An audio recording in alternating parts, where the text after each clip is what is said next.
Welcome to tasteobsession.com. We're doing the rustic apple pie. Fantastic. First you need to peel the apples and chop them up. I've done them a bit too large here. They could be a lot smaller. 2 tablespoons of caster sugar. Normal sugar's okay as well. And a couple of tablespoons of water. Then on to a low heat. And basically what you're after is all the apples to release their moisture, and the apples will start cooking in its own juices largely. And once the apple starts to collapse, as it is here, onto a higher heat until all of the liquid has been reabsorbed into the apple. Put the apple aside to cool and on to making the crust. So now I'm adding some caster sugar to the eggs. Standard sugar's okay. Caster sugar's a lot finer, so it will dissolve into the egg much easier. Standard sugar's alright though if you don't have it. Have caster sugar.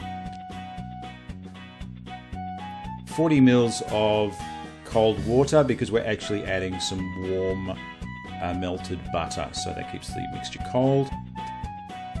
The light oil and the butter, melted butter, and also a teaspoon of vanilla extract, which is real vanilla extract, not flavour, but if all you got is vanilla flavour, you do what you can.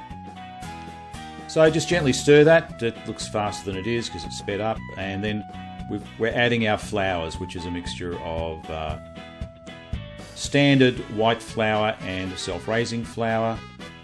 If you don't have self-raising flour, you just need to get some baking powder and add it to the flours, and I will pop something into the recipe on the website about that.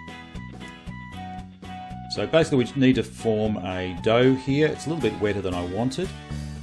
And then just need to knead it a little bit so that we end up with a nice smooth consistency of dough, which then forms the basis for our crust for our lovely apple pies.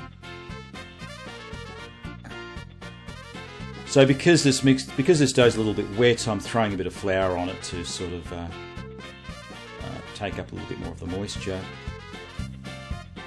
and just gently knead it. It's not a really hard, solid dough like you'd have with a pasta or bread or something like that, so just be gentle with it. You're just trying to get that nice consistency through the dough. Knead it a few times so it's nice and smooth. Divide it into 4 equal parts, and I'm just off camera there weighing it just to make sure they are. And then each of those balls of dough just needs to be rolled out into a sort of approximate circle-ish sort of shape. And the apple that was put aside to cool is also divided into approximately 4 portions to fill up the pies. So into the middle of the pastry, sides folded up. So there's nothing real complicated about this. It's a real old school pie type of stuff. But just like a good apple tasting apple pie, this does the job.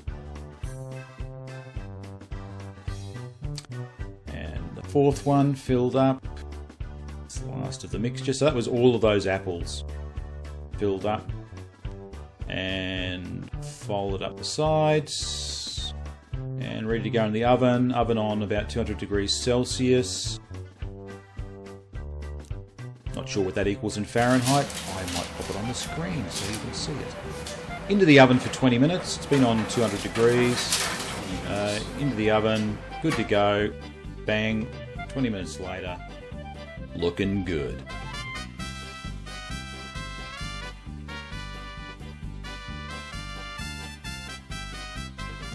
Beautiful.